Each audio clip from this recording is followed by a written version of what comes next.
I'm coming to you from the greatest city in the world, the city that waited 53 years, cried 53 years, and now we celebrated 53 years. I was in Midtown the night Game 5 ended. New York City was not of this earth. And somehow in the same week we got our rings, we also got 2 funerals, a breakup, and a woman riding the subway with a garbage can like it was a Louis Vuitton trunk. 4 receipts. I'm John Cash. Welcome to Receipts and Reactions. Let's go, New York! John Cash. Yo, listening to John Cash. The views on the John Cash Show podcast are solely those of me, the host.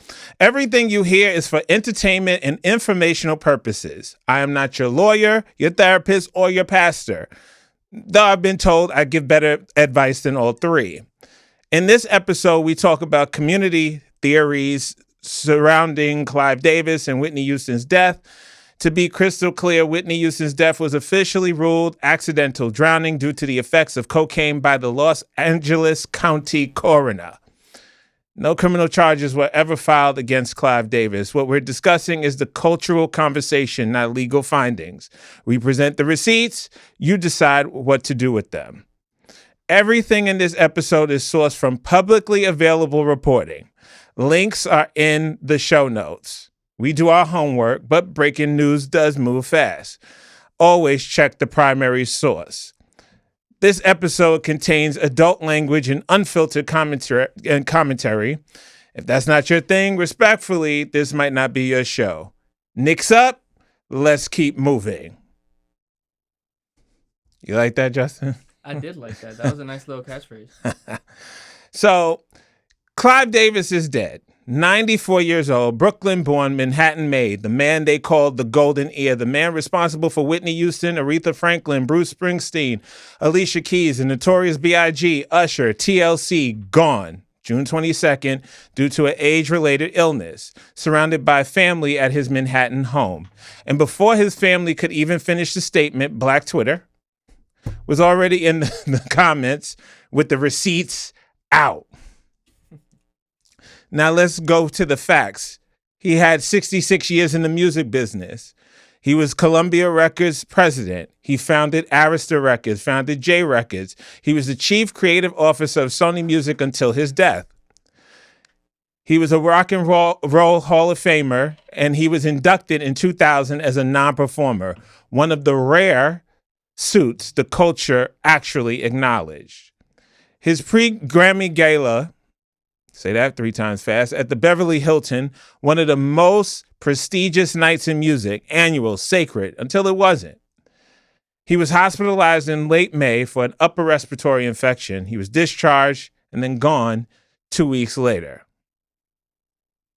Now, here's where I need y'all to stay with me, because this is not a simple story. Clive Davis did more for black music than most people will ever give him credit for. And Clive Davis also did things to black artists, specifically to Whitney Houston, that the community has never forgiven. Both things are true. We're grown. We can hold both. Now let's go to the discovery. Clive spotted a teenage Whitney Houston at a New York City nightclub performing alongside her mother, Cissy Houston. He then signed her to Arista at 19. She went on to have 7 consecutive #1 singles. Saving All My Love for You. How Will I Know? Where Do Broken Hearts Go? Undeniable, unmatched. But here's where the receipt comes in. When Davis was building Whitney's debut album, there was a rule in that studio, and I'm not editorializing here. I'm quoting former Arista marketing director Kenneth Reynolds from the 2017 documentary Whitney Houston, Can I Be Me? He said, and I quote, anything that was too black sounding was sent back to the studio. They wanted Barbra Streisand. They wanted Joni Mitchell. They did not want Aretha Franklin. And commercially, it worked. By 1989, Whitney was one of the biggest artists on earth. And she was also getting booed at the Soul Train Awards for sounding too white. She said it herself. You're not black enough for them. And that wound never healed. So let's fast forward to the night that she died, February 11th, 2012. Whitney Houston dies in her room at the Beverly Hilton Hotel in Beverly Hills, accidental drowning, cocaine. She was 48 years old, and downstairs in the same hotel on the same night, Clive Davis's annual pre-Grammy gala is happening. He does not cancel. He walks out, eulogizes her at the top of the event, and says Whitney would have wanted the music to go on. And that decision, that one decision, lit a fire in the black community that is still burning 14 years later. And now that Clive is gone, that fire just got more oxygen. Let me paint this picture for you one more time. Whitney Houston is dead upstairs. Clive Davis is downstairs doing a sound check. I have been sitting with that image for 14 years and I still cannot get there. I don't care how many number one records you have. I don't care how many Grammys are on your shelf. You don't keep the party going when the woman you called your discovery, your artist daughter, is dead 3 floors above you. I'm sorry. I just cannot get there. Now, and I mean this, Clive Davis also built Bad Boy Records with Diddy. He created LaFace with L.A. Reid and Babyface, which gave us TLC, Usher, and Outkast. He signed Aretha Franklin when her career needed saving. His fingerprints are all over black music in ways that don't get enough credit. But the black community isn't wrong for holding this man accountable for what happened to Whitney. That's not conspiracy, that's grief. Grief over a woman who is shaped, packaged, and sold. And when she broke, the machine kept going. When she died, the party kept going. The culture remembers. The culture always remembers. Clive Davis, 94 years old, gone. Those receipts, though, they age like fine wine, just like championship rings. Knicks up, let's keep it moving. That was a crazy transition. I know. Let's get into what we're going to call today Receipts from the Bronx. Cardi B confirms the split and going private. Now, we're going to switch gears because nobody died in this segment. But somebody's relationship did. Equally depressing on a different level. Yeah. Cardi B and Stefon Diggs are done, confirmed, over. And in the most shocking plot twist of the year, the woman who has shared everything from her body to her beefs to her bank account with the entire internet is saying her next relationship is staying private. I'll wait. Yeah, that's not going to happen. Now let's get into the facts. Cardi confirmed the split, ending months of speculation. She vowed her next relationship stays completely out of the public eye and took direct shots at bloggers for turning her love life into content. I guess that includes me. I mean, what is she really upset at, though? She's a celebrity. That's what it is. Thank you for the views. Their debut, May 2025, courtside, a Knicks versus Celtics playoff game in New York City. That detail matters. Hold on to it. She then announced the pregnancy live on CBS Mornings. I'm having a baby with my boyfriend, Stefon Diggs. I'm excited. I feel very strong. I feel very powerful. Now, a source told People things were getting too heated and complicated. Cardi is very no nonsense. Okay. The second she felt she couldn't trust him, she pulled back to focus on her kids, her music, and tour. Diggs had, as you know, a baby mother scandal drop publicly. Plus, he was also sued in an assault case by his former private chef. Male or female? Female. Oh my God, Cardi! You had a kid with this guy? It was like Offset Jr. Yeah, for real. I think she got a type. I would be private too. Yeah, I think so. I would be very private too. But it's ironic because Cardi built her entire brand on being an open book. Her love life, her beefs, her body, her bag, all of it public. So when Cardi says my next relationship is staying private, Justin, that's not a boundary. That's a wound. She's not protecting her privacy. She's protecting what's left of her heart. You know what? I wish her the best, man. She seems so nice. But I mean, I don't know what she's like behind closed door. She don't deserve all this, I assume. Because sometimes the bravest thing you could do is shut the door and stop letting people watch you bleed. Now, here's the full circle thing that nobody is talking about. They went public at a Knicks game. The Knicks are now champions, right? Mm-hmm. The relationship is now dead. Was MSG a portal? Was courtside at the Garden some kind of curse that only activates after the Larry O'Brien trophy shows up? I'm just asking questions. Either way, Cardi kept the bag, kept the baby, kept the tour going. She's out here doing sold-out shows while healing a broken heart. That's not weak. That's Bronx. That's built different. She making that money. Yeah, so now you're going to like this next transition. Mm-hmm. They went public at a Knicks game. The Knicks won the title. The relationship is dead. I think MSG might actually be a portal. Knicks up. Let's keep it moving. We should keep the Knicks up for the whole month at this point. I think it's necessary. You know what? Maybe. We'll see. It's a nice segue from the Pride Month we're gonna do. From Pride to Knicks up. Knicks up. I got pride in the Knicks. Pride in the Knicks. Mm-hmm. Shout out to Jalen Brunson. Shout out to Karl Anthony Towns. Yeah. OG Anunoby. Mm-hmm. Bridges, Hart, the whole squad. Anyway, let's transition to this next segment. The world loses Tay Keith at 29. Now, June 18th, the same night that New York was losing its mind in Orange and Blue, Nashville lost one of the most important producers of his generation. Tay Keith was found unresponsive in his apartment on Martin Street in Nashville by officers doing a welfare check. 29 years old, no foul play suspected, cause of death pending autopsy, and the music world has been in complete shock ever since.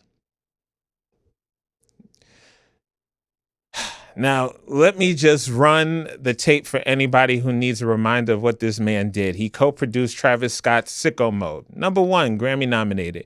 Co-produced Drake's Nonstop, Grammy-nominated. Co-produced Eminem's Not Alike. Co-produced Beyonce's version of Before I Let Go off the Homecoming Live album. He executive produced Sexy Red's entire breakout album, Pound Town. Ski Yee, all of it. Mm-hmm. Jack Harlow, Megan Thee Stallion, Lil Baby, Block Boy JB. And his last Instagram post was celebrating Memphis producers whose work made it into Euphoria Season 3. That was his final move, celebrating other people.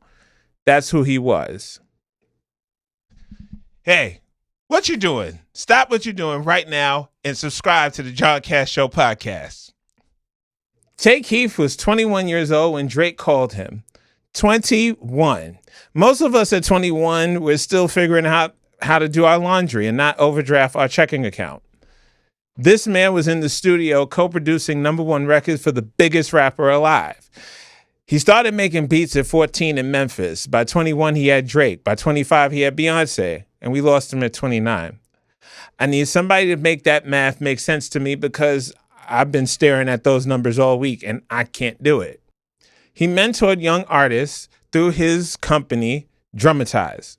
He partnered with the National Museum of African American Music to bring kids in, feed them, talk to them, show them music was a way out.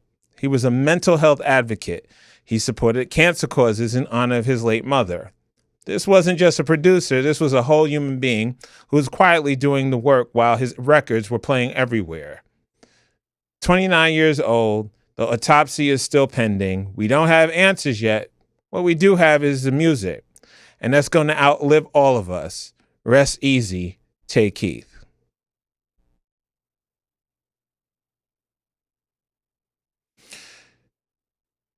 Knicks up, we keep it moving.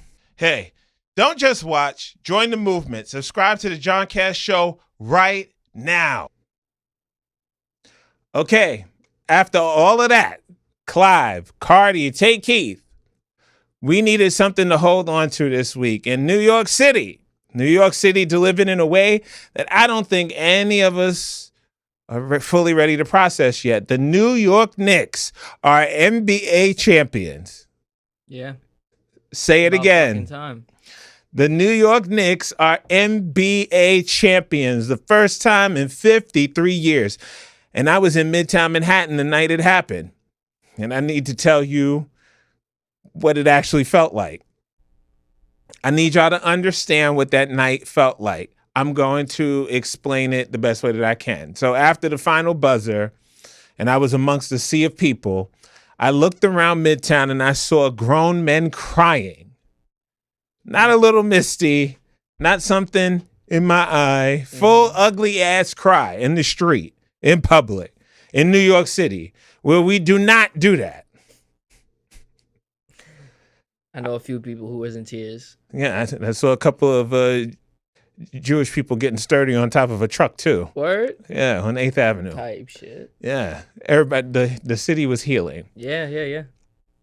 Where showing emotion in public is practically illegal here in New York City, we showed that this is what 53 years actually feels like when it finally breaks open. That's not joy, that's release. So let me get into the championship facts, just in case you did not know. The Knicks defeated the San Antonio Spurs 4-1, which let them have, which they earned the first title for that franchise since 1973. In Game 5, Jalen Brunson dropped 45 points in San Antonio to close it out, 94-90, Finals MVP. He joined Michael Jordan as the only guards to score 45 on the road in a championship-clinching game. Yeah, he was going off in that game. He was going off in all the games. Exactly. The Knicks went 16-3 through the entire postseason, with the best point differential in NBA playoff history, plus 283. The most dominant run that the NBA has ever seen. And let's go to Game 4 at MSG, where they were down 29 points in the third quarter. And they came all the way back with OG Anunoby winning it with a tip-in, 1.2 seconds left. Oh, my God. Largest comeback in NBA Finals history. Let's get into the parade on June 18th. There was 2 million people in the Canyon of Heroes. The Knicks' first ever ticker tape parade. Mayor Mamdani handed out keys to the city. Alicia Keys closed out the ceremony with Empire State of Mind. Patrick Ewing, the greatest Knick to never win a ring as a player, was finally there to celebrate one. And Jalen Brunson, Mikal Bridges, and Josh Hart were the first trio of teammates to win an NCAA title and an NBA championship together. That's crazy. Yeah. And look, I'm going to be transparent here because that's what this show is. Since the Knicks won, the energy in this city has been completely different. People are walking with their chest out, smiling at strangers. And I will say this. I've personally been getting laid more since the championship. Hey,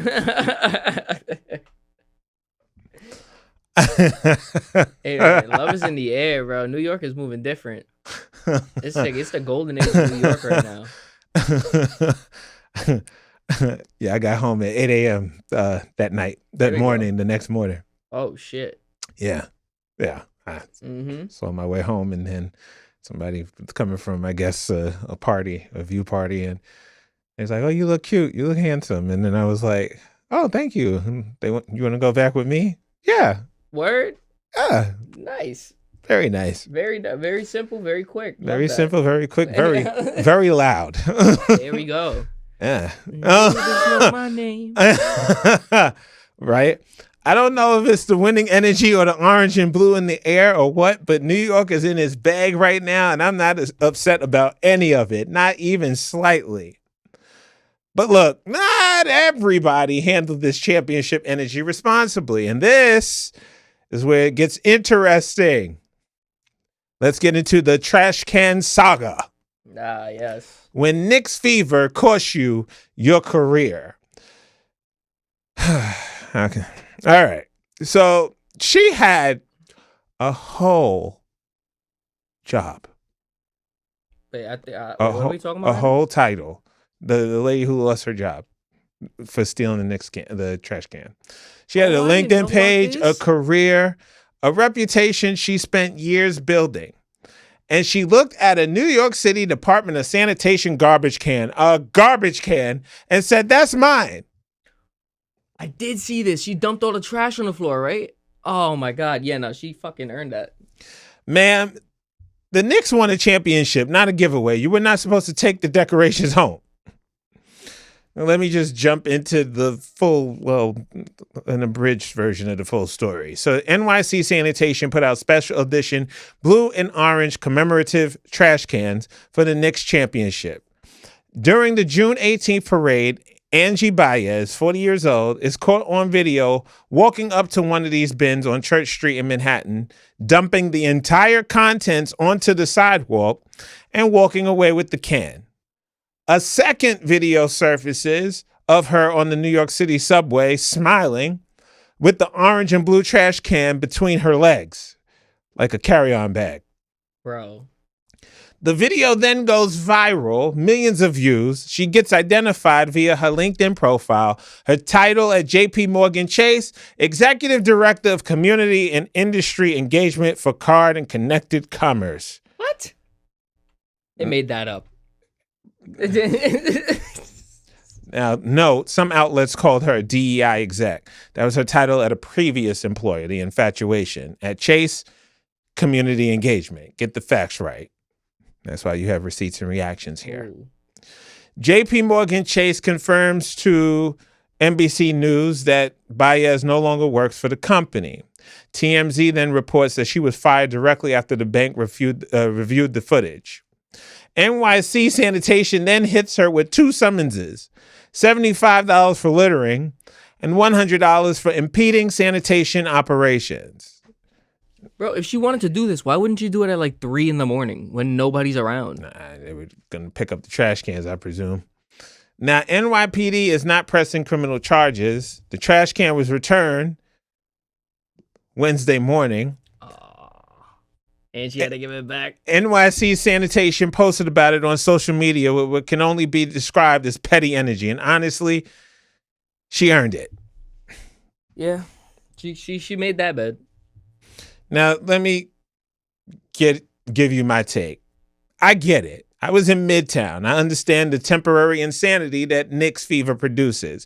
But there is a difference between celebration and a lapse in judgment that costs you your executive director position at one of the biggest financial institutions on earth. She dumped trash on the sidewalk of New York City for somebody else to clean up so she could steal a public garbage can, ride the subway with it like it was a designer bag, and lose her whole career in a span of 48 hours. She literally threw her career in the trash to keep the trash. The irony of that sentence is going to live with me for a very long time. Nah, that was crazy, actually. I didn't even put that together. She's fucking bugging. You work at Chase. Paint your own trash can, bro. She could have did a DIY situation. Nah, not a DUI, a DIY. She might be in the, you know what? No, I'm not even gonna bother. Yeah. She might be under some influences with dumb shit like that. Possibly. Now, 2 million people showed up to that parade and did it right. 2 million, and one person, decided a garbage can was worth her job. The NYPD isn't charging her. The can got returned. The city moved on. But the internet is forever. And this is what happens when Knicks fever meets a moment of absolutely zero impulse control. Only in New York. Only in New York. So let's wrap this up. 4 stories, 1 week. All roads lead back to New York. Clive Davis, Brooklyn-born, 94 years old, and his legacy is still being argued in real time because that's what happens when you leave fingerprints on greatness and on grief at the same time. The culture will decide what his legacy means, not a press release. Cardi B from the Bronx, heartbroken in private for the first time in her public life. Keeping the next one close to her chest? Good for her. Tay Keith, 29 years old, Memphis made, and he left behind a catalog that most producers would trade their whole career for. Gone too soon, doesn't even begin to cover it. And the New York Knicks, 53 years. 53 years, and Jalen Brunson, the guy everybody said was too small, too quiet, too unassuming to carry a franchise, dropped 45 points on the road to bring this city its championship. I was in Midtown when it happened, and I will never forget what this city felt like that night. Let's talk about it. Power, grief, love, legacy. That's what this week was. That's what this episode is. I'm John Cash. This has been Receipts and Reactions. We are in a New York state of mind, and the receipts, they never lie, baby. Let's go, New York! John Cash. Yo, listen to John Cash.